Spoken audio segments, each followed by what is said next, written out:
What's up, guys? Dads are back. For the first time in a minute, we've been lagging a little bit. No Disney trips currently, but we are on the local tip right now over at Silog's in Daly City. Tell me about this spot. This is your spot. This is a spot. This isn't the OG spot of where Kellogg's is. It used to be somewhere up higher in the Mission District, but right now we're between Daly City and Colma.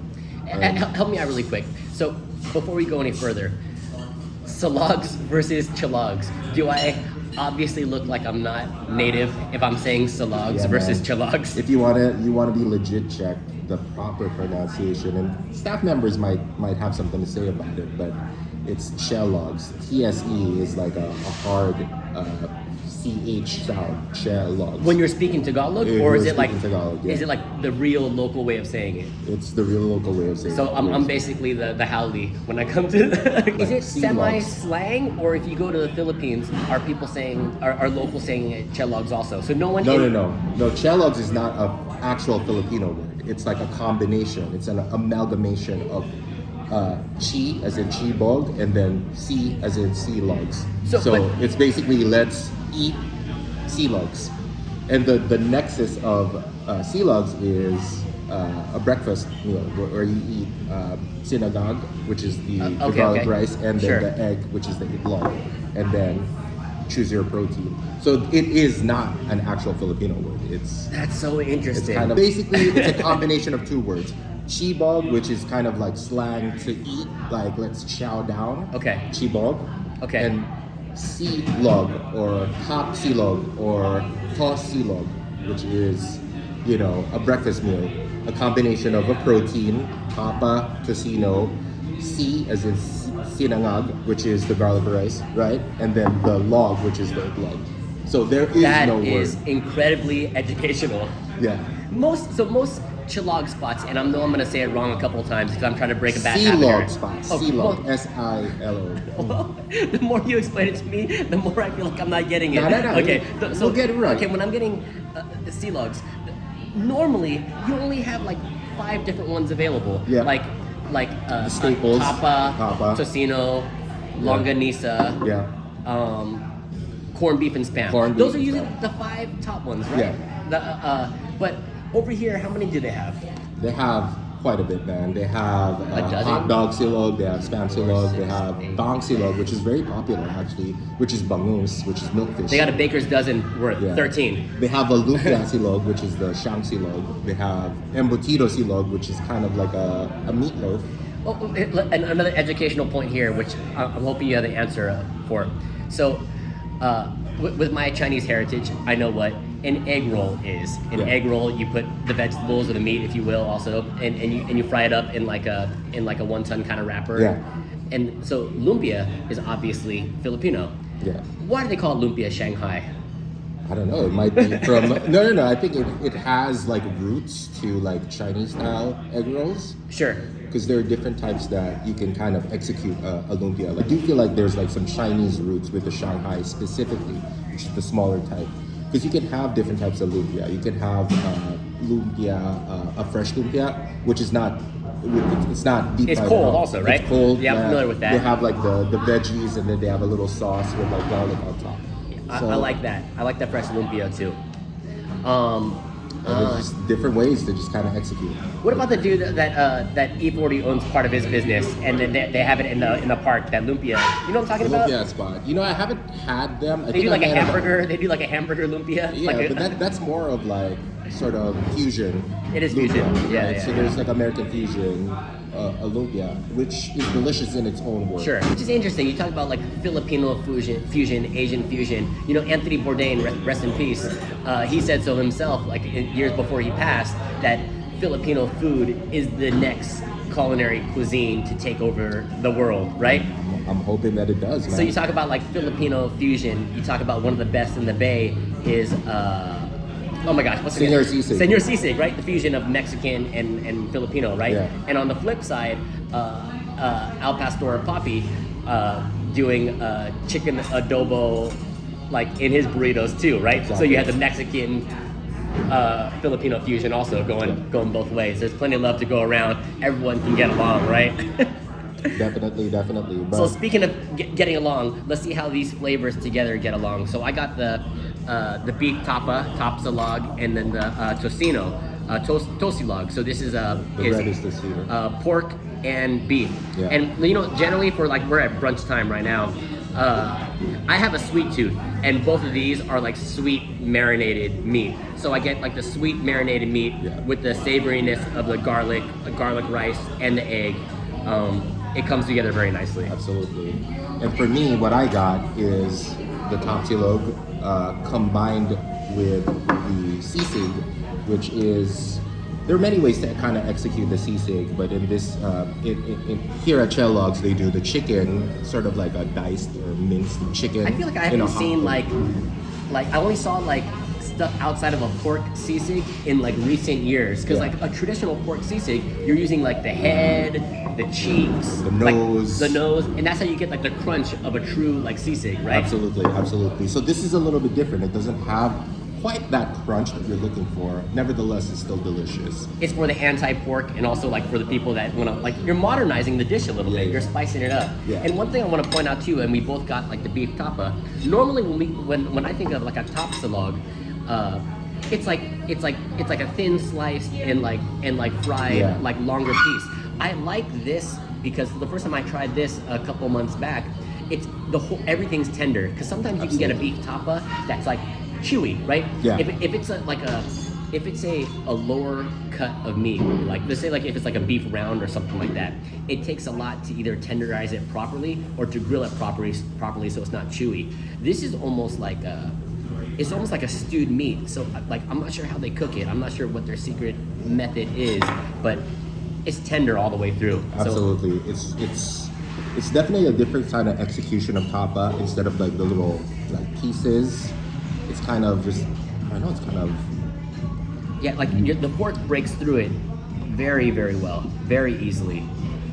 it kind of reminds me of some barbecue. How would they have like pulled pork, but Yeah, in yeah. beef form? That's how it. Or like the they call it like what they call it, like the beef tips, the ends of like a brisket, right? So you get like all the crust and the sauce, and it's super tender all the way through.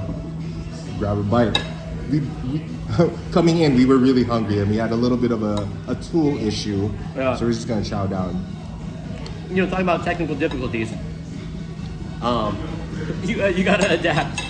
if two Asian guys can't be our own tech support in this day and age, we got some issues.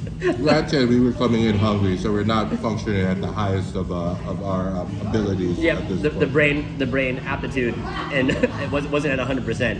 But now after a couple bites, I'm feeling the brain power increase a little bit. So, what's your first impression of eating it Great, after a meal? great, consistent. Beef tapa is my favorite. I mean, this is probably the best beef tapa out of all the silogs that I've had before. Let's talk about the egg a little bit. I mean, I like a sunny side up egg myself, and doing an egg right has the yolk kind of become like a gravy to really like wet and sauce up the rice and the rest of the dish.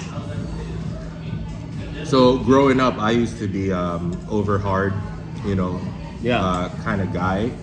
But over the years, I've kind of learned to appreciate eating the egg over easy like this. Someone told me once that eating an egg over easy is kind of like eating a steak that's medium Well rare. done. Yeah. If you get it over hard, it's like well done. Oh, You can yeah. So, You know, growing up, my dad got me into it. Growing up, I used to eat my steaks rare, like rare. And I've gotten older, I've gone to medium rare a little bit. I can't really eat a steak unless it's like medium at least. Medium well or well done, it's too dry for me. I can't do it. such a waste, man. Yeah. And people get it twisted. They see like all the liquid and the juices, and they think it's blood, but it's actually just juices to kind of keep it really moist. So, Yeah. team medium rare over here for sure. Nothing more than medium rare. At least, with good spots. Now, if it's a little ratchet kind of spot, you might have to take more of a risk or less of a risk by eating it a little bit You more. better, if you go to a weird spot. We had a steak at Sizzler, maybe a couple of months ago. That's a spot where you kind of get medium, where it's like I want to make sure it's cooked all the way, because I got a medium rare steak at Sizzler with the steak and lobster the first time in years, and I should have got medium. Make sure that sucker's cooked down all the way. Deep fry that sucker, so I want to make sure it's cooked all the way for that quality of beef.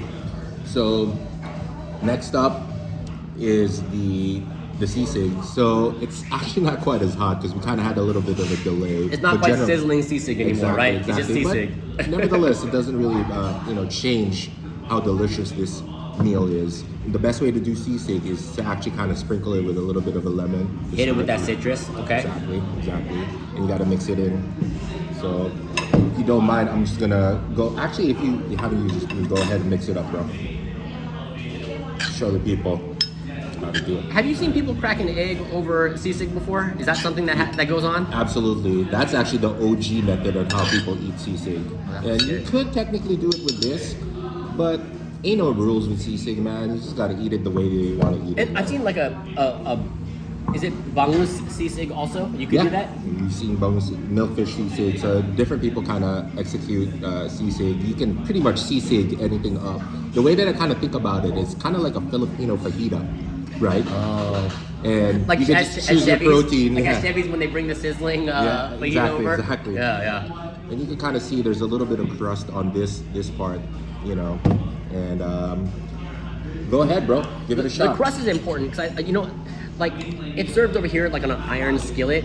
And the thing with cooking with an iron skillet is that that's as hot as like a pan could get, and that's how you really crust food up. Like when you're cooking like a steak, even at home, like on your gas burner or even like electric stove at home, if you have an iron skillet, that's the way to get a proper crust and a proper sear on a steak.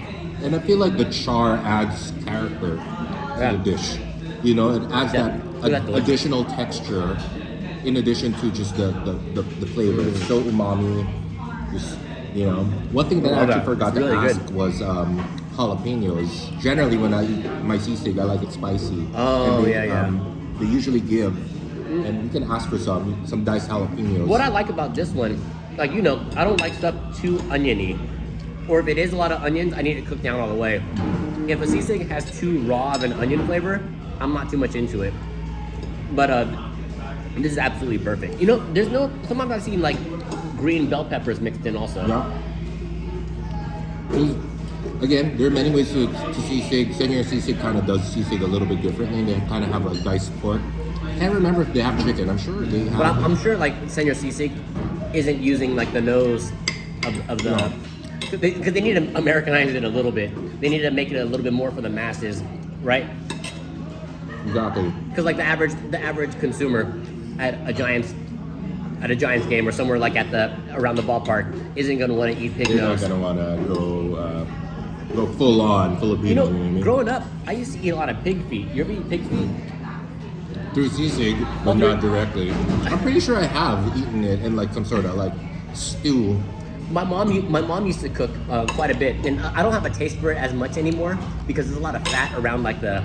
You used to call it like a hoof? A hoof, yeah. My mom used to make it. I used to love it, and it's vinegar. It was like a vinegar and not quite like adobo, like vinegar and soy, but it's vinegar, soy, and it's a little bit sweeter. And she made this it's like a stew, and it's funny because like I guess traditionally after a woman gives birth, it's like. In China, they're supposed to eat this pig feet stew, and my mom offered to make it for both my sister-in-law and my wife, which they politely declined. They didn't want the pig feet stew. You got to replenish all the everything that you kind of purge with. It makes sense. You get it. But what about the pig feet specifically? Kind of adds to that. Like, is it like? Maybe is there the like fat some content. Maybe the collagen, maybe. You get collagen from all other kinds of that's stuff, that's a Google search for everyone that's watching this video right now. Google search Chinese pig feet stew. It's called ji grok shun. And traditionally, like when you eat it, and especially for women after giving birth. Just talking about it makes my lips all greasy, man. Yeah. Oh, you know what? Hey, try one of these tocino pieces with me. Okay. Go ahead, help yourself, please. So, all right. A mark of a good tocino has that color, that red color, that sort of cured pork flavor. The I think it's red coloring. They have to, almost like like the Chinese barbecue, like the char siu. The char siu, they put a little red food coloring to really give it that brightness, right? Absolutely. Cheers. Nice and sweet. Not too much fat on my bite, which I'm not mad at. I see. I like how the fat is over here, but it has like a slight crunch to it, and then it melts down. I've had tocino before where it's just chewy. You really have to chew it quite a bit to get it down.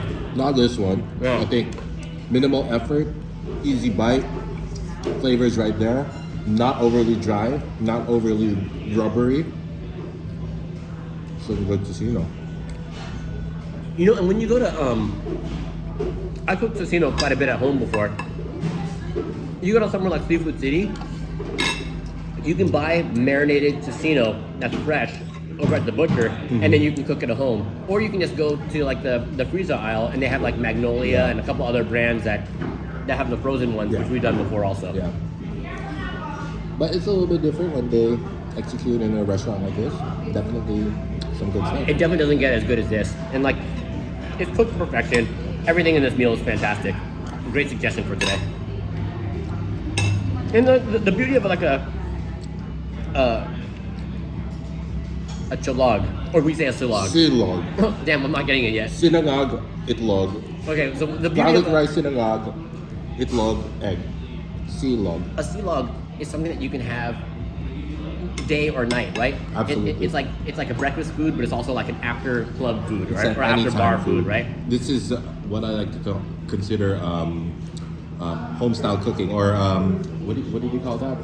Comfort food. Comfort This food. is comfort food at its best, I basically. mean, yeah, I guess is the epitome of the Filipino comfort food. What else would you say is like a Filipino comfort food? Something that reminds you of home outside of a silog? Filipino spaghetti. Oh, yeah. Another staple is Filipino comfort food.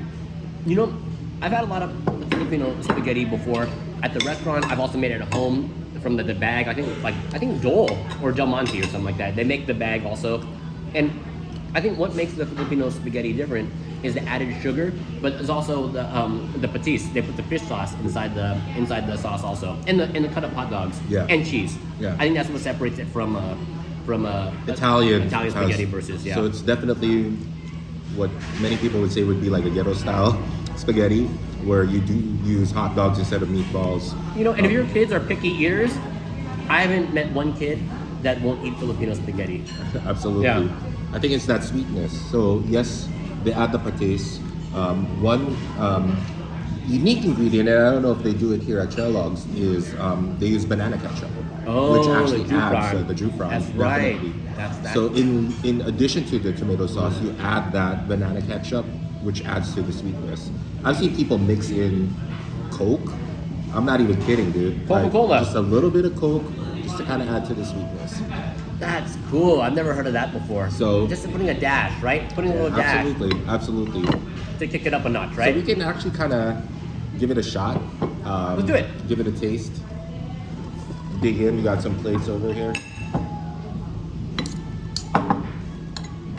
Let me know what you think. When was the last time you had Filipino spaghetti? Oh, for me? Yeah. For me, honestly, I probably have it like once every couple months. Well, once every 2 months. I'll make most You'll likely. make it? Usually, I'll either make it at home or I'll go over to like Jollibee's and get it like their fried chicken meal, where you can have like you can do rice or you can do Filipino spaghetti and a couple sides. Okay. So we'll eat this. We'll see where the benchmark is. See how this compares to when we try some Jollibee Filipino spaghetti. Go ahead.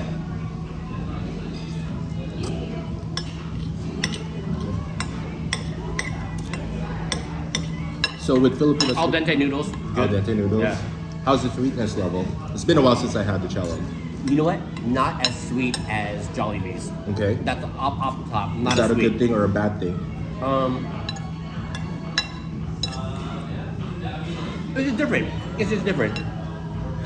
But overall, probably still like it's its own thing. It's its own thing. Because I think Hot dog pieces. At a fast food chain like Jollibee's, I think they need to sugar it up a little bit to accommodate for more palates, right? You know what I mean? It's not as sweet as Jollibee. Let me take a bite. The quality of the noodles better. Yeah, Jollibee spaghetti sometimes is hit or miss, and it could be definitely more on the overly firm and dry side even. Yeah. Because they probably have to cook it way ahead and leave it under like either like a warmer or something like that because they're not boiling noodles all day long. You know what I mean? Definitely not as sweet. This kind of reminds me more of like a homemade Filipino spaghetti. You know, sometimes if it's overly sweet, it kind of takes away from the other flavors, and I do feel like if it's a little bit more balanced and, you know, as a hint of sweetness. That's a good point too, because like if you add enough sugar to something, you'll hide the flavors of everything else, right? You'll mask it, right? Kind of like deep frying something.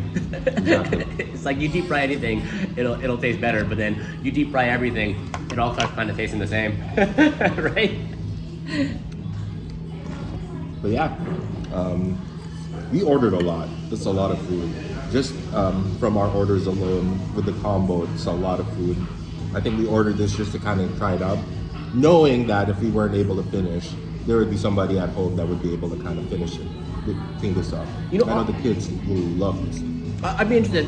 All of our fans back home in the motherland, in the Philippines, chime in the comments below. Let us know how the dishes here compare to like what you have back home, and maybe like traditionally or untraditionally, how the dishes compare. You know, we'd be interested in hearing that in the comments. Yeah, yeah. So until next time, dining and doing stuff. Dad's out. See ya.